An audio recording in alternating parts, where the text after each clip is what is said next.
بسم اللہ الرحمن الرحیم۔ حضرت علی رضی اللہ تعالیٰ عنہ کے دو ایسے عجیب اور عقل کو دھنگ کرنے والے واقعات ہیں کہ جن سے یہ ثابت ہوتا ہے کہ کالا بدصورت بچہ کس گھر میں پیدا ہوتا ہے اور معذور یا کمزور بچہ کس گھر میں پیدا ہوتا ہے۔ ایک دفعہ ایک شخص اپنی بیوی اور بچے کے ہمراہ حضرت عمر رضی اللہ تعالیٰ عنہ کی بارگاہ میں پیش ہوا۔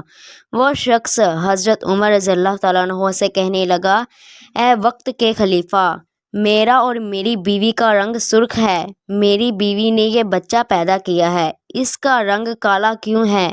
مجھے تو ایسے لگتا ہے کہ یہ میرا بچہ نہیں ہے۔ میری بیوی نے کسی کے ساتھ بدکاری کی ہے، جس کی وجہ سے اس بچے کا رنگ ہم دونوں کے ساتھ نہیں ملتا۔ عمر رضی اللہ تعالیٰ عنہ کو کہا، اے امیر المؤمنین، میں سچ بول رہی ہوں، میں نے کبھی بھی امانت میں خیانت نہیں کی ہے۔ یہ میرا خاوند ہے، یہ بچہ اسی کا ہے۔ میں نے ہر وقت اپنے شوہر کے ساتھ وفاداری کی ہے۔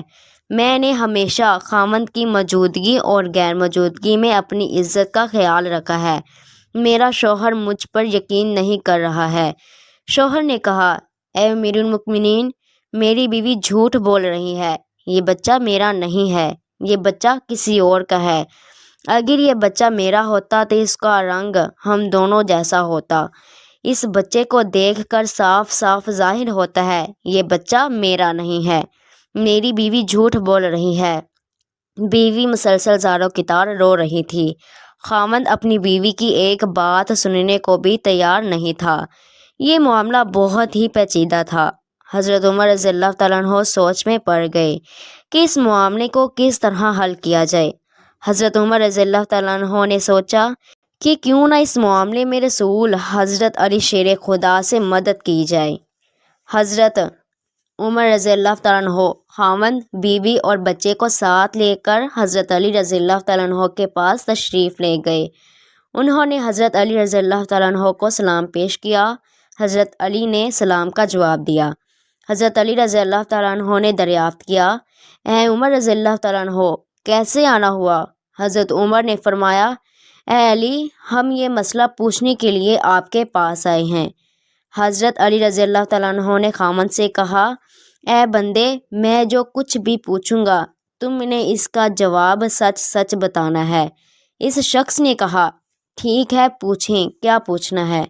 میں آپ کو سچ بات ہی بتاؤں گا۔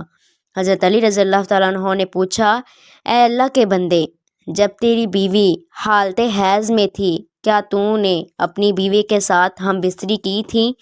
یہ سوال سن کر آدمی نے کچھ لمحے کے لیے خاموشی اختیار کر لی، پھر کہنے لگا، ہاں، یہ بات سچ ہے، میری بیوی حالت حیض میں تھی تو میں نے اپنی بیوی کے ساتھ ہم بستری کی تھی۔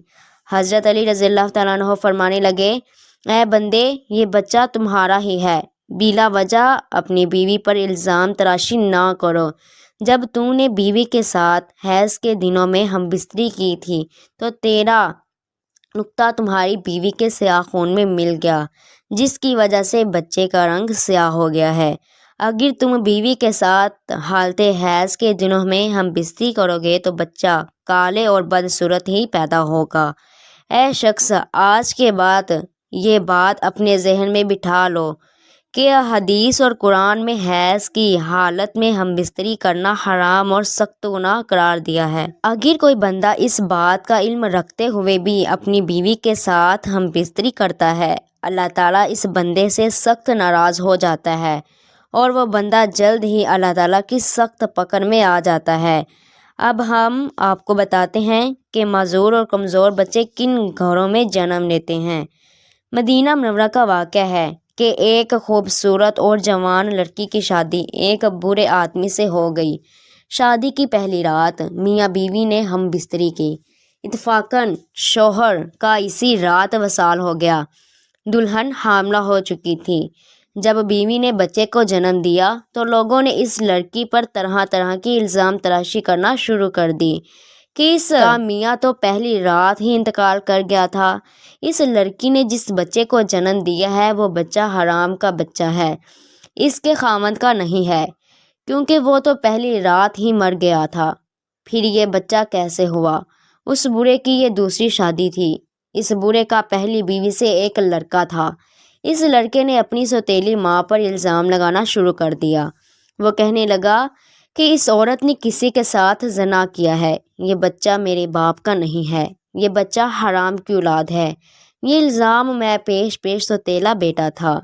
کیوں وہ چاہتا تھا کہ کسی طرح دنیا والے یہ مان لیں یہ بچہ میرے والد کا نہیں ہے بلکہ اس عورت کی حرام کاری کا نتیجہ ہے، تاکہ والد کی ساری وراثت کا حقدار میں ہی ٹھہروں، کہیں یہ بچہ میرے برابر کا شریک نہ ہو جائے۔ اس وجہ سے بوڑھے کے بڑے بیٹے نے اپنی سوتیلی ماں پر الزام تراشی کی کہ میرا باپ تو شادی کی پہلی رات ہی مر گیا تھا، تو یہ بچہ کہاں سے آ گیا ہے۔ دیکھتے ہی دیکھتے وہ بچہ 4 سال کا ہو گیا اور چلتا چلتا یہ معاملہ بھی قاضی کی بارگاہ میں پہنچ گیا۔ بوڑھے کے بڑے بیٹے نے قاضی سے کہا، اے قاضی محترم، میرا باپ تو شادی کی پہلی رات ہی مر گیا تھا، یہ بچہ میرے باپ کا نہیں ہے۔ اس عورت سے پوچھا جائے کہ یہ بچہ کس عورت کا ہے، میں اس بچے کو اپنا بھائی ماننے کو تیار نہیں ہوں۔ سوتیلا بیٹا کچھ گواہوں کو اپنے ساتھ لے کر آیا تھا۔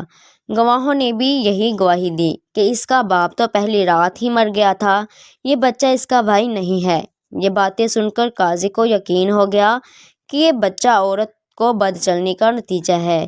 چنانچہ قاضی صاحب فیصلہ کرنے ہی والے تھے کہ حضرت علی رضی اللہ تعالیٰ عنہ عدالت میں تشریف فرما ہوئے۔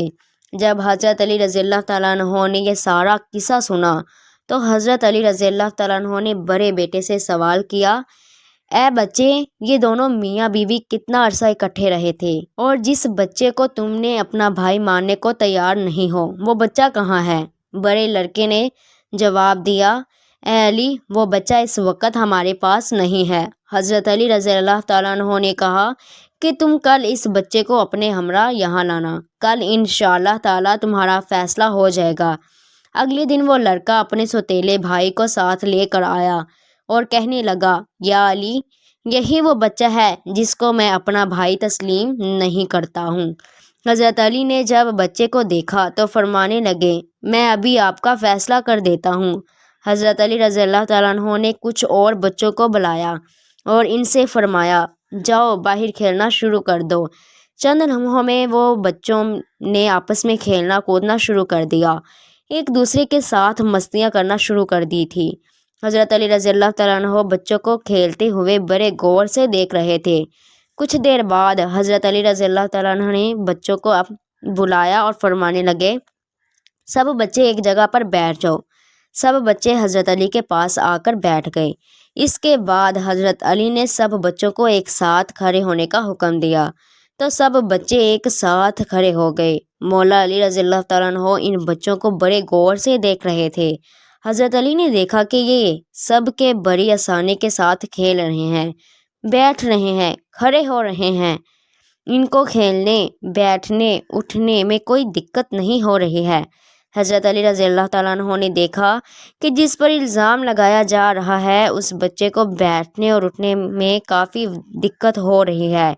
آپ رضی اللہ تعالیٰ عنہ نے فیصلہ یہ سنایا کہ یہ بچہ اسی برے شخص کا ہے، کیونکہ اس بچے میں کچھ کمزوریاں ہیں جس کو دیکھ کر یہ ظاہر ہوتا ہے کہ یہ برے باپ کا بچہ ہے۔ باقی سب بچوں کو کسی قسم کی دقت نہیں ہو رہی ہے، وہ بآسانی سے چلتے پھرتے اور کھیلتے ہوئے نظر آ رہے ہیں۔